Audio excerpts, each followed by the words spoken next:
dan Roh Kudus ada di atasnya. Bapak Ibu dikasih oleh Tuhan Yesus Kristus, sama. Gak mudah juga bagi si Mel waktu menantikan pengharapan kapan Yesus itu akan datang ke dunia ini. Karena lagi-lagi orang di sebelah kiri, kanan, muka depan, atau lingkungan sekitar sebenarnya orang-orang Farisi kan, yang sangat menentang betul ketuhanan Yesus. Saking begitu mereka kecuman ketuhanan Yesus. Waktu Yesus lahir aja sebuah rumah, tidak ada yang mau buka pintunya untuk Maria bisa melahirkan bayi Yesus. Bagian apa nak? Ini Pak. Sehingga hanya bisa terbuka itu adalah pintu kandang domba. Karena hanya di situ saja Yesus mengalami penolakan. Puncak dari penolakan Yesus itu sampai juga waktu dia disalibkan mati di kayu salib. Dan apabila dikasih oleh Yesus Kristus, apa yang diharapkan oleh si ini sangat ditekan, sangat tidak diharapkan oleh orang-orang Farisi. Tidak semua menghadapi banyak tekanan pergumulan, intimidasi pastilah. Tapi karena Roh Kudus ada di dalam diri, karena Roh Allah terus melakukan yang menguatkan, menghibur dia, meyakinkan dia. Pengharapan itu tidak sesat. Pengharapan itu tidak sesat karena Roh Kudus. Pengharapan itu benar. Pengharapan itu adalah Tuhan sendiri. Pada sekian pun tidak pernah mundur satu langkah untuk tetap menantikan pengharapan daripada Tuhan. Kehadiran Tuhan di dunia ini. Benar-benar. Lagi-lagi implikasi praktis buat kita.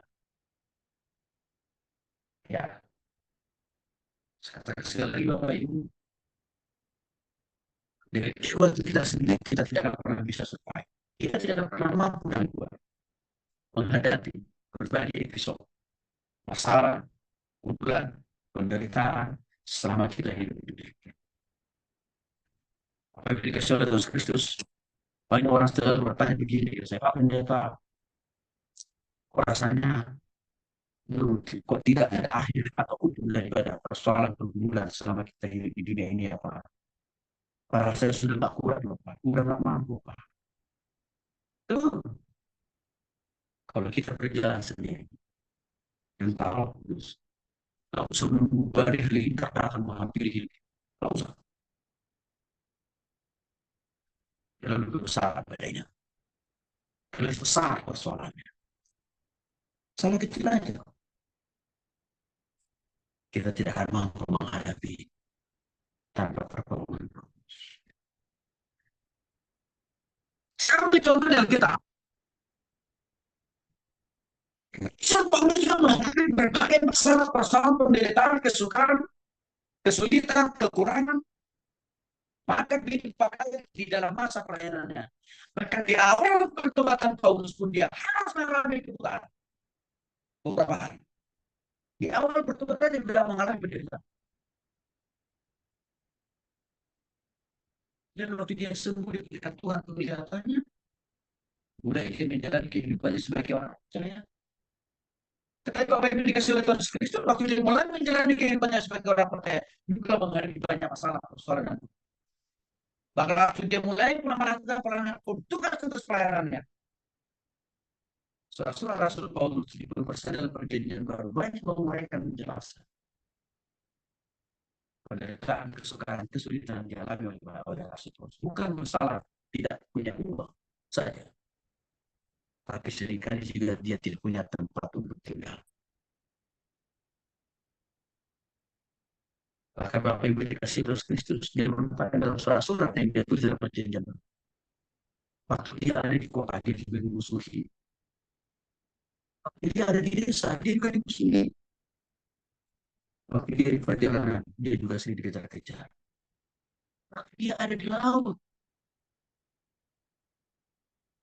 seringkali juga kapalnya terombang-ambing. Bahkan Paulus katakan, ada duri dalam dagingku. Artinya itu penyakit yang lain. Memang Paulus pernah berdoa kepada Tuhan 3 kali. Supaya oh dia itu penyakit itu sama orang dia dikatakan sakit penyakit ini supaya dia tidak menghalangi semua antusiasme saya akan memberitakan Injil kata Paulus. No, tidak. Akan betapa itu ada di tubuh. Tapi yang pasti, waktu penyakit itu ada dalam tubuh, kuasa melalui Roh Kudus yang tetap maksimal. Ini mengharapkan hiburan dan kekuatan serta kuasa melebihi daripada rasa sakit yang ditimbulkan oleh penyakit yang ada dalam itu kata sampai sudah sekalipun sakit penyakit itu alias duri dalam diri itu tetap berada dalam perubahan melalui kuasa Roh Kudus yang ada dalam diri Paulus. Betul. Ketika kehadiran sakit penyakit yang salah konsentrasinya itu Bapak Ibu tidak mengurangi sedikit pun semangat Paulus dalam memberitakan ini tidak berkurang. Apa artinya di sini Bapak Ibu dikasih oleh Tuhan Yesus Kristus?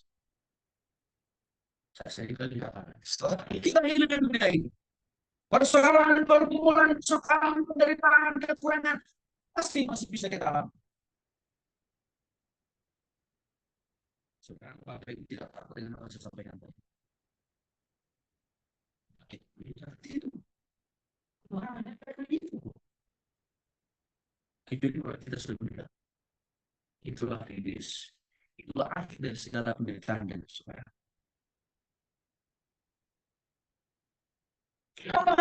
Kita sudah berdoa Tuhan, sudah berdoa pada Tuhan.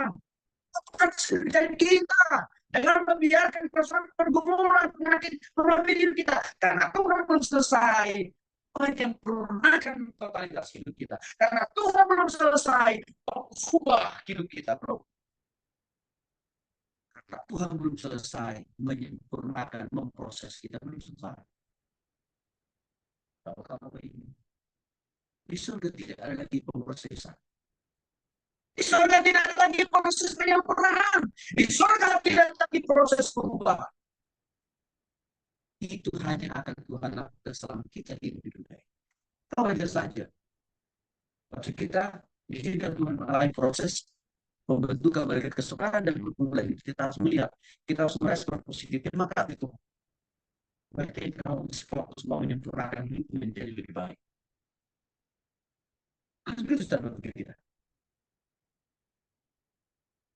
Yang mengikuti dan Tuhan khusus kita bagi persoalan juga tidak lagi dilakukan. Roma pasal 8 di pelabuhan satu untuk kebaikan bagi siapa yang terpanggil itu siapa Bapak Ibu saya anak belum selesai Tuhan buat kita belum selesai karena dididik belum sempurna kok. Maka begitulah belum berarti Tuhan proses mengubah membantu kita yang bermasalah persoalan hubungan itu dari sakit penyakit seperti yang jalan sebelum. Tapi yang pasti motif tujuan akhir daripada pemrosesan pembentukan itu adalah kesempurnaan. Hasilnya ini apa? Di surga. Kita tidak lagi mengenal sakitnya pemrosesan pembentukan. Waktu kita hidup di bumi. Bahkan karena di surga kita sudah jauh mengalami dan merasakan kehidupan yang sempurna total, kehidupan yang damai sejahtera, kehidupan yang menyenangkan bahagia. Makanya hal itu ditegaskan oleh Rasul Paulus dan salah satu seorang yang berpikir bahwa sekali lagi Paulus kuat. Paulus bisa tapi itu ketika kita sakit dan itu kurang dalam karena Roh Kudus akan memberikan dia pengharapan dan perlindungan. Sama Roh Kudus memberikan pengharapan dan perlindungan di dalam diri Simon. Roh Kudus yang sama juga memberikan kekuatan pengharapan dan perlindungan dalam diri Paulus dalam berbagai sakit penyakit yang dalam menghadapi berbagai tantangan dan beban. Roh Kudus yang sama juga Bapak Ibu. Siap. Bapak Ibu dan saya menghadapi tantangan, menghadapi proses dan pembentukan Tuhan selama kita hidup. Maka jangan sampai salah terpasangka buruk sama Tuhan nanti dari proses. Percayailah